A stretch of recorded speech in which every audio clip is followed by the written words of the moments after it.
Bom dia, boa tarde, boa noite. Eu sou o Hugo Ballarini Miranda, da turma de segundo ano de Eletromecânica, e eu estou aqui para apresentar um trabalho sobre óptica e para responder umas perguntas que me foram feitas. Bom, para começar, a gente vai responder aqui o que é a luz.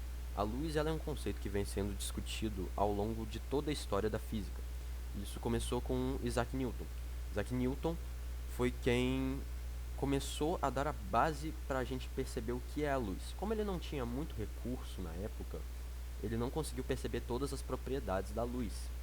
Então ele dizia que a luz ela era formada por partículas, porque ele não conseguiu identificar na luz o fenômeno de difração, que era característico das ondas, que é característico das ondas. Então por muito tempo pairou na física a ideia de que a luz ela era formada por partículas. Só que um tempo depois veio Thomas Young. Thomas Young, a partir do experimento da dupla fenda, mostrou pra gente que a luz ela sofre sim difração e interferência, que são fenômenos característicos das ondas. Então, a partir daí, tornou-se quase que certo de que a luz ela era sim uma onda. Só que, a partir do século XX, surgiu Albert Einstein. Albert Einstein que, por meio da explicação do efeito fotoelétrico, que nada mais é do que a incidência da luz em uma superfície metálica, ele comprova que quando a luz ela incide nessa superfície, ela é formada por partículas denominadas fótons. Essas partículas elas têm a capacidade de transportar energia de uma superfície para outra. Então, esse efeito ele é muito importante para a física e para a ciência em geral, porque ele que permitiu a gente ter avanços como energia solar ou até mesmo televisão. E ele comprova também a característica dual da luz ou a dualidade da luz, que mostra que a luz ela pode agir tanto como onda em alguns casos, na maioria dos casos, e em alguns casos específicos, pode agir como partícula. No caso, a luz ela age como onda, por exemplo, quando ela está no vácuo, vindo para a Terra ou indo para qualquer outro astro do sistema solar. Aqui a gente tem alguns conceitos iniciais sobre o estudo da ótica. O primeiro conceito seria o conceito de raio de luz em uma representação de questões ou em uma representação de imagens. A representação gráfica da luz ela se dá por vetores.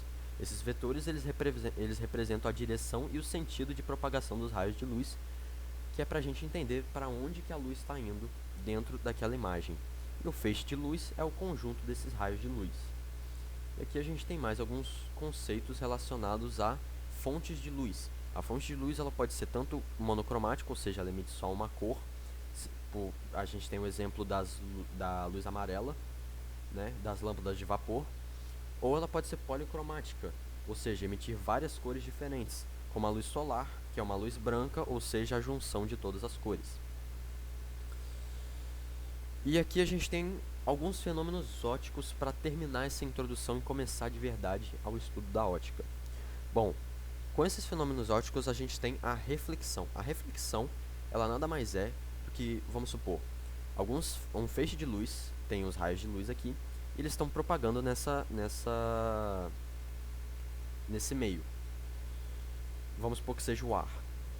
E eles vêm e incidem sobre uma superfície completamente plana. Note que uma superfície completamente plana, ela é muito rara de ser encontrada no mundo. A maioria das superfícies elas vão apresentar alguma espécie de rugosidade. Mas aqui a gente está supondo que ela incidiu em uma superfície completamente plana. Ela vai ser refletida ao meio 1. Vamos supor que esse daqui seja o meio 1 e esse daqui seja o meio 2. Ela está propagando no meio 1 e incide sobre essa superfície metálica. Ela vai ser refletida de volta para o meio 1 de forma paralela, ou seja, ela não alterna a posição dela. Ela continua nessa mesma posição, o que muda é o sentido. Então ela vai do meio 1, incide no meio 2, ou seja, na superfície do meio 2, e volta para o meio 1. Outro fenômeno seria o fenômeno da difusão. Esse fenômeno em si é mais comumente encontrado, que é quando a luz ela incide sobre uma superfície que apresenta uma certa rugosidade. E nessa incidência, ela acaba sendo refletida, mas não de forma perfeita, como a gente viu na reflexão anterior. Aqui ela é refletida de forma confusa. Os feixes de luz eles vão de um lado para lados variados. E é por causa dessa difusão, ou seja, dessa inconsistência na reflexão da luz, e a gente é capaz de enxergar. Porque, por exemplo, a luz ela bate em uma parede e a luz ela reflete de forma difusa, ou seja, vai para caminhos variados, e um desses caminhos é o caminho do nosso olho. Então ela incide no nosso olho e a gente é capaz de ver a parede que está na nossa frente.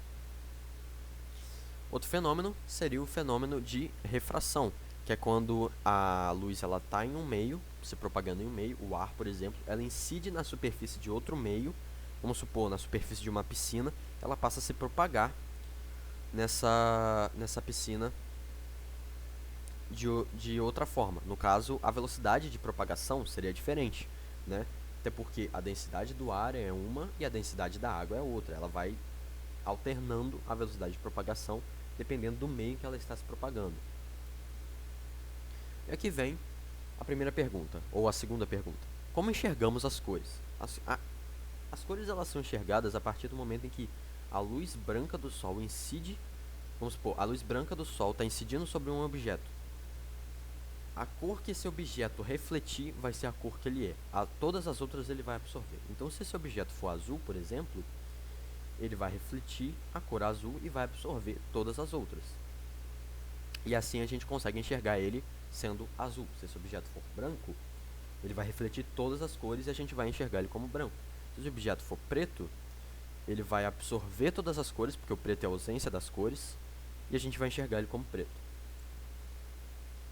Aí aqui vem, qual é a diferença da visão humana para a dos outros animais? Aqui a gente entra num quesito um pouco biológico, que é a presença de cones e bastonetes. Os cones e os bastonetes são células do nosso olho que são capazes de perceber alguns estímulos externos. Os cones eles percebem as cores. Então, quanto mais cones ou quanto maior a variedade de cones a gente tem dentro do nosso olho, mais cores a gente enxerga. No caso, nós humanos temos 3 cones, um capaz de perceber vermelho, outro verde e outro azul. Os gatos, por exemplo, só tem 2. Eles só são capazes de perceber o verde e o azul. Agora, os bastonetes são células que o olho tem sensíveis à luminosidade, ou seja, eles captam a luminosidade do ambiente. Quanto mais bastonetes o ser tem, mais sensível à luz ele é, logo ele é capaz de captar a luz em ambientes, mesmo em ambientes com pouca luz. Por exemplo, os gatos. Os gatos eles têm muitos bastonetes. Então, eles, mesmo em ambientes escuros, eles são capazes de enxergar, porque eles captam mais facilmente a luz do que a gente. Então, eles enxergam melhor no escuro do que a gente. E agora a gente vem para como os animais que não enxergam se orientam. Os animais que não enxergam, eles têm diversas formas de se orientar. Os morcegos, por exemplo, não é que eles não enxergam, né? Os morcegos, eles têm hábitos muito noturnos, então eles vivem em locais muito escuros. Então eles não podem contar muito com a visão, eles usam a ecolocalização, que consiste em eles emitirem ondas sonoras, ondas de uma frequência muito alta, então a gente não consegue ouvir essa onda ela bate em um objeto e ela é refletida por esse objeto chegando ao morcego novamente. Logo ele vai saber que aquele objeto está ali. Ele consegue enxergar aquele objeto pela ecolocalização.